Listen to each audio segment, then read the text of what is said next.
Digital सेवा connect मिलता है। इसमें आप अपना यूजर आईडी और पासवर्ड, जो आपका सीएससी पोर्टल का यूजर आईडी पासवर्ड है, उसे आप डाल दें और उसके बाद में कैप्चा डालकर यहाँ पे साइन इन पे क्लिक करें और यहाँ पे आपको एरर नहीं आएगा जो आपको नॉट ऑथराइज का यूजर आता है। तो यहाँ पर देख सकते हैं कि आप लॉगिन हो चुके हैं। लॉगिन होने के बाद में इस तरीके से आपको इंटरफेस दिखाई देता है, जिसमें आप इंपॉर्टेंट इंस्ट्रक्शन पढ़ना चाहते हैं पढ़ सकते हैं। आप यहाँ पर देखिए ऑनलाइन पैन एप्लीकेशन आपको मिल रहा है। तो ये एक नॉर्मल सा यहाँ पे है, इसमें आपको कोई भी परेशानी नहीं आएगी। पहले भी हमने यहाँ से लेकर पेमेंट तक हम आपको बताए हुए हैं। बहुत सारी एरर आ रही थी, पैन कार्ड नहीं बन पा रहे थे, लेकिन अब ये प्रॉब्लम आपको नहीं मिलेगी। ठीक है, यहाँ पर देख सकते हैं इंपॉर्टेंट इंस्ट्रक्शन पढ़ना चाहते हैं पढ़ सकते हैं, कोई नहीं, इसी के बारे में बताया गया है। जो आप यहाँ पे एप्लीकेशन कैसे आपको क्या क्या चीजें यहाँ पे इसमें इंटर करनी है वो बताया गया है कि किस एप्लीकेशन कैटेगरी क्या रखना है, डेट ऑफ बर्थ जो है आधार से यहाँ पे रखना है, ये चीजें यहाँ पे बताई गई हैं। ईमेल आईडी आपको रखनी है क्योंकि ईमेल आईडी पे ही आपको ई पैन कार्ड जो है मिलेगा और जो रिसीविंग रहेगा वो ईमेल पे ही जाएगा। एक बात का ध्यान रखिए, जो ईमेल पे ही आपका रिसीविंग रहेगा, यानी किसी भी कस्टमर को आप वहाँ पे जो रिसीविंग देंगे वो ईमेल पे ही आएगा। तो ईमेल यहाँ पे सही डालेंगे, ईमेल सही मेंशन करेंगे और मोबाइल नंबर भी सही मेंशन करेंगे। मोबाइल नंबर पे भी एक्नॉलेजमेंट नंबर जाता है, तो इस बात का आपको ध्यान रखना है। यहाँ पे एप्लीकेशन टाइप में आपको pan India citizen form 49A मिलता है। उसके बाद में कैटेगरी में आपको इंडिविजुअल मिलता है, यहाँ पे आपको सिलेक्ट करना है। आप केवल यहाँ से इंडिविजुअल पैन कार्ड बना सकते हैं, यहाँ से पैन कार्ड आप सुधार नहीं सकते हैं, केवल नया बना सकते हैं। उसके बाद यहाँ पे आपको नीचे की ओर देखते हैं, सारी डिटेल्स आप भरते हैं तो आपको 2 ऑप्शन मिलते हैं पैन टाइप में, उसके बाद सबमिट कर देते हैं। तो चलिए यहाँ पे आधार पे जो नेम है उसे आपको डालना है, तो चलिए हम यहाँ पे डाल देते हैं। डालने के बाद यहाँ पे नीचे जो डेट ऑफ बर्थ है आधार कार्ड पे जो है वो ऐसे ही आपको बिल्कुल डालना है, नहीं तो आपको एरर आ जाएंगे। ठीक है, आपको जो है पैन कार्ड नहीं इशू होंगे। यहाँ पे डेट ऑफ बर्थ में सबसे पहले आपको मंथ डालना है, उसके बाद डेट डालना है, फिर ईयर डालना है। तो इस बात को आपको ध्यान में रखना है। डालने के बाद क्या करना है कि जो मोबाइल नंबर है यहाँ पे ये सही से आपको मेंशन करनी है मोबाइल नंबर, और जो यहाँ पे पैन टाइप है उसमें आपको किस तरीके का पैन चाहिए, फिजिकल पैन कार्ड चाहिए, ई पैन कार्ड चाहिए या केवल ई पैन कार्ड चाहिए। आप दोनों मोड को सिलेक्ट रखिए, फिजिकल पैन कार्ड और ई पैन कार्ड दोनों चाहिए, ये आप सिलेक्ट रखिए।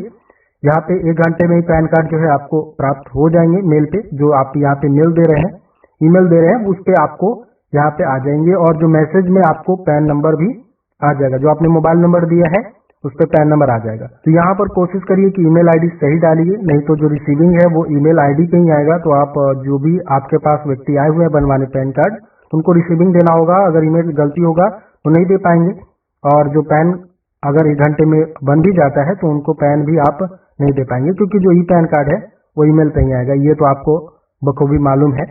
तो चलिए यहाँ पे सबमिट कर देते हैं। सबमिट करने के बाद प्रोसीड टू पे पे क्लिक करना है। जैसे ही आप प्रोसीड टू पे पे क्लिक करेंगे, आपके वॉलेट से जो है यहाँ पे 97 रुपए 12 पैसे का जो है यहाँ पे आपको पेमेंट करना होगा, यानी 9 रुपए 88 पैसे का यहाँ पे आपको कमीशन मिल रहा है। ये तो आपको पेज में ही चला जाएगा, लेकिन फिर भी आपको ठीक ठाक यहाँ पे कमीशन दिया जा रहा है। 97 रुपए 12 पैसे आपको यहाँ वॉलेट से आपके डिडक्टेड हो जाएंगे। आप सही सही अपना वॉलेट पिन डालते हैं, पासवर्ड डालते हैं, तो उसके बाद में आपको इस तरीके का पेमेंट एक्नॉलेजमेंट दिखेगा। प्रोसीड टू NSDL पे आपको क्लिक करना है। जैसे ही आप इस पे क्लिक करेंगे, KYC असेसमेंट मोड आपको दिखाई देगा, जिसमें आपका KYC के जरिए पैन न्यू फॉर्म आपका खुल जाएगा। इसमें जो आपने एप्लीकेशन टाइप रखा है वो दिखाई देगा, कैटेगरी आपको दिखाई देगा। उसके बाद में यहाँ पे आपको आधार नंबर डालना है। जिन भी व्यक्ति का आप बना रहे हैं पैन कार्ड, उनका आधार नंबर डालिए। उसके बाद यहाँ पे आपको चूज करना है टाइटल, श्री, श्रीमती, कुमारी यहाँ पे बताना है। तो यहाँ पे जेंट्स का है तो यहाँ पे मतलब मेल का है तो यहाँ पे श्री लगा सकते हैं। अगर शादीशुदा महिला का है तो श्रीमती लगा सकते हैं, और अगर किसी कुमारी लड़की का है तो यहाँ पे कुमारी लगा सकते हैं। ठीक है, तो यहाँ पे 3 टाइटल्स आपको मिलते हैं, जिसमें आप इसमें से ड्रॉप डाउन मेन्यू में से चूज करके आप जिनका भी बना रहे हैं तो उनका यहाँ से आप अपने अनुसार चूज कर लीजिए। ठीक है, यहाँ पे हम चूज कर देते हैं। चूज करने के बाद में नीचे की ओर आप आएंगे, देख सकते हैं यहाँ पे हमने चूज कर दिया है। तो यहाँ पर जिनका आप पैन कार्ड बना रहे हैं उनका सरनेम डालेंगे पहले, उसके बाद में फर्स्ट नेम उनका डालेंगे। ठीक है, यहाँ पर ध्यान रखना है, सबसे पहले उनका लास्ट नेम डालेंगे, उसके बाद में उनका फर्स्ट नेम डालेंगे। ठीक है, और अगर मिडिल नेम है तो मिडिल नेम आप मेंशन कर सकते हैं, अगर मिडिल नेम नहीं है तो आप इस कॉलम को ब्लैंक छोड़ दें, कोई भी ऐसा इशू नहीं है। आपको ध्यान यही रखना है कि आपको सबसे पहले उनका लास्ट नेम डालना है, उसके बाद में उनका फर्स्ट नेम डालना है, उसके बाद जेंडर चूज करनी है, उसके बाद में टर्म्स एंड कंडीशन पे आपको टिक मार्क लगानी है। रेडियो जो है बटन बना हुआ है उस पर आप टिक मार्क लगाएंगे तो जो है गोल्ड कलर में अच्छे से वो फिलअप हो जाएगा।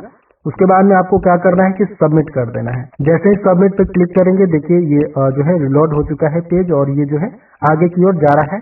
उसके बाद में जैसे ही नेक्स्ट स्टेप पे आएगा तो आपका जो है यहाँ पे आपसे जो है पेरेंट डिटेल्स मांगेगा, देख सकते हैं यहाँ पे एप्लीकेशन इन्फॉर्मेशन। तो यहाँ पे जो है फिर से आपको नेक्स्ट कर देनी है। यहाँ पे अगर अदर नेम है तो नीचे आपको have you ever been known by any other name, तो यस करके आप उसमें अगर आपका दूसरा नेम है तो उसको भी आप मेंशन कर सकते हैं। उसके बाद में यहाँ पे देखिए पेरेंट डिटेल्स है, यानी माता पिता का जो नाम है उसको आपको मेंशन करना है। तो यहाँ पर आपको वैसे ही करना है, लास्ट नेम पहले लिखना है पिता का, उसके बाद में फर्स्ट नेम लिखना है, मिडिल नेम अगर पिता का है तो वो आप डाल सकते हैं, नहीं तो इसे ब्लैंक छोड़ दीजिए। उसके बाद में नीचे आपको री एंटर फादर नेम आपको दिखाई देता है। तो यहाँ पे जिनका ऊपर में नाम लिखा है पिताजी का उसी को यहाँ पे दोहराइए, री एंटर करना है फादर नेम। तो यहाँ पे जो है उसी को नीचे जो है मेंशन करिए। और नीचे जो है आपको मदर नेम मिलता है, तो अगर आप मदर नेम मेंशन करना चाहते हैं तो कर सकते हैं। उसके बाद में यहाँ पे आपसे पूछ रहा है कि आप प्रिंट करना चाहते हैं कार्ड पे पिताजी का नाम या माताजी का नाम, तो आप जिनका भी प्रिंट करवाना चाहते हैं वो आप सिलेक्ट कर लीजिए। ऊपर में आता है whether physical PAN card required, तो इसमें यस ही रहना दीजिए, फिजिकल पैन की जरूरत है। उसके बाद में इनकम सोर्स आपको चूज करनी होगी।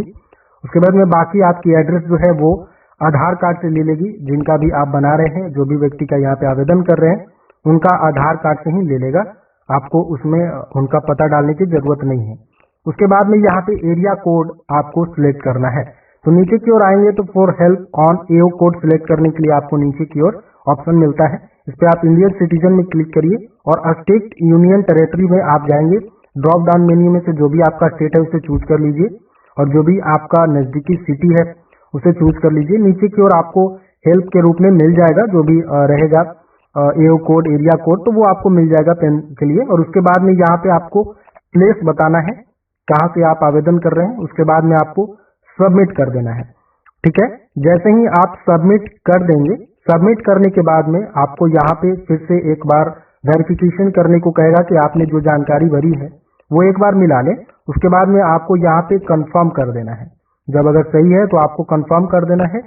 ई केवाईसी ऑथेंटिकेशन का आपको ऑप्शन दिखाई देने लगेगा, ओटीपी बेस्ड ई केवाईसी और बायोमेट्रिक बेस्ड ई केवाईसी देख सकते हैं।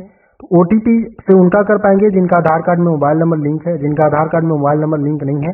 बायोमेट्रिक बेस्ड ई केवाईसी आप कर दीजिए, उस पर क्लिक करिए। उसके बाद जो भी आपके सिस्टम में डिवाइस है उसे आप यहाँ पर चूज कर लीजिए। 3 डिवाइस आपको वर्क करेंगे, इस बात का ध्यान रखिए। यहाँ पे देखिए मेरे पास इस सिस्टम में मंत्रा का डिवाइस है, इसलिए हम यहाँ पे मंत्रा को चूज कर रहे हैं। आपके पास मॉर्फो है तो मॉर्फो को चूज कर लीजिए और सेटिंग जो है 10 रखिए क्लाइंट और कम्युनिकेशन मोड में। ठीक है, तब जाकर यहाँ पे वर्क करेगा आपका डिवाइस, नहीं तो लाइट नहीं जलेगा। देख सकते हैं कि please keep hold your finger, आपको कहेगा कि आपका लाइट जल जाएगा। आपको यहाँ पे कोई ऐसा मैसेज नहीं आएगा फिंगर रखिए या नहीं रखिए, आप लाइट पे ध्यान दीजिए, आपके डिवाइस में लाइट आ जाएगा। ऐसा आपको एरर लगने लगेगा, इसलिए आप ध्यान मत दीजिए, लेकिन आपके फिंगर डिवाइस में लाइट आ जाएगा। और वहां पे आप जैसे ही रखवाएंगे तो यहाँ पर देखिए अगर वो नहीं रखेंगे फिंगर तो इस तरीके का मैसेज आपको आएगा, और अगर वो फिंगर रखते हैं और सही से कैप्चर हो जाएगा तो यहाँ पे कोई भी मैसेज आपको नहीं आएगा। चलिए हम यहाँ पे फिर से जो है डिवाइस को चूज कर लेते हैं, क्योंकि फिंगर रखने में अगर देरी करेंगे या फिर कुछ इस तरीके का होगा तो यहाँ पे इस तरीके का एरर आएगा। तो यहाँ पर चलिए फिर से दोबारा से यहाँ पे फिंगर रखवाते हैं, इस तरीके का मैसेज आएगा। उसके बाद में जो है लाइट ऑटोमेटिक जलने लगेगा। ठीक है, उसके बाद में देखिए नीचे लिखा हुआ भी है इस पे ऊपर में ही कि please keep hold your finger, यानी आप जैसे ही मंत्रा का डिवाइस या कोई भी डिवाइस आप चूज करेंगे तो यहाँ पे लाइट जलने लगेगा ऑटोमेटिक। उसके बाद में आपको सबमिट करना है। ठीक है, इस पे कोई भी आपको नहीं बताएगा कि कैप्चर हो गया है नहीं हुआ है, सबमिट करेंगे। उसके बाद में देख सकते हैं कि ई केवाईसी ऑथेंटिकेशन सक्सेसफुल हो गया है। ठीक है, जैसे ही आप डिवाइस पे उनका फिंगर ले लेंगे अच्छे से उनका ऑथेंटिकेशन हो जाएगा। तो यहाँ पे ई केवाईसी हो चुका है, यानी जो आधार में डिटेल्स हैं और जो आपने भरा है वो सही है, ई केवाईसी हो गया। ठीक है, अगर प्रॉब्लम होती है, दोनों डिफरेंट होता है तो यहाँ पे एरर आएंगी। उसके बाद फिर से बायोमेट्रिक बेस्ड eKYC पे क्लिक करना है। ऊपर में पॉपअप आ रहा है, उसे आपको अलाउ कर लेना है, क्योंकि ये जो है दूसरे टैब में ओपन होता है। यहाँ पर इसे अलाउ कर देना है, तभी जाकर ये जो है अलग टैब में ओपन होता है, नहीं तो यहाँ पे ओपन जल्द नहीं होगा। ई साइन की प्रक्रिया को पूरा करने के लिए, यानी फाइनल स्टेप को पूरा करने के लिए आपको ई साइन पूरा करना होगा, जिसमें आपका आधार ऑथेंटिकेशन की पूर्ण रूप से जरूरत है, जिस तरीके से फाइनलाइज ओटीपी में जरूरत होता है अगर आप डिजिटल पैन कार्ड बनाते होंगे यूपीआई से, तो इसी प्रकार से इसमें भी आपको ई साइन के लिए आपको यहाँ पे फिंगर लगाना जरूरी है। तो यहाँ पे पॉपअप अलाउ नहीं रहेगा तो क्या होगा कि यहाँ पे दूसरा जो है विंडो ओपन नहीं होगा और दूसरा जो टैब है वो अलग से ओपन नहीं होगा। तो इसलिए आपको यहाँ पे पॉपअप को ओपन रखना है। तो यहाँ पर देख सकते हैं कि एक जो है न्यू टैब ओपन हो चुका है अलग से। इसके बाद में आपका जो डिवाइस है वो शो करने लगेगा। इसमें आपको आधार नंबर या वर्चुअल आईडी डाल देनी है, जिस भी कैंडिडेट का आप अप्लाई कर रहे हैं, जिनका भी आप अप्लाई कर रहे हैं उनका। उसके बाद में जो डिवाइस है उस पर आपको टिक मार्क लगा लेनी है। उसके बाद कंफर्म पे क्लिक कर देना है और जो फिंगर डिवाइस है उसमें लाइट आ जाएगा। जो भी कैंडिडेट का आप बना रहे हैं, जिनका भी यहाँ पे डाले हुए हैं, उनका यहाँ पे आपको फिंगर ले लेना है। देखिए इस तरीके से फिंगर कैप्चर सक्सेसफुली आपको नजर आएगा। उसके बाद जैसे ही सक्सेसफुली कैप्चर हो जाएगा आपके स्क्रीन पे इस तरीके का मैसेज आएगा, ई साइन ऑथेंटिकेशन सक्सेसफुल। उसके बाद ओके पे आपको क्लिक कर देना है। जैसे ही आप ओके पे क्लिक कर देंगे आपके पास एक्नॉलेजमेंट नंबर आ जाएगा और जो मेल है उस पे रिसीविंग जो है आ चुकी है। ठीक है, उससे जाकर आप वहां से रिसीविंग प्रिंट करके आप जो भी व्यक्ति आए हुए हैं जो बनवाए पैन कार्ड अभी, उनको आप दे सकते हैं। ठीक है, इस बात को ध्यान में रखिए। तो मेल आपको इसीलिए हमने आपको कहा था कि सही से डालना है। ठीक है, एक्नॉलेजमेंट नंबर जो है मोबाइल पे भी जो आपने यहाँ पे डाला था मोबाइल नंबर, उस पे भी एक एक्नॉलेजमेंट नंबर आ चुका है। या आप ट्रांजेक्शन व्यू वाले ऑप्शन में जाएंगे तो यहाँ से भी आपको मिल जाएगा। इसमें जाएंगे तो इससे भी आपको एक्नॉलेजमेंट नंबर मिल जाएगा।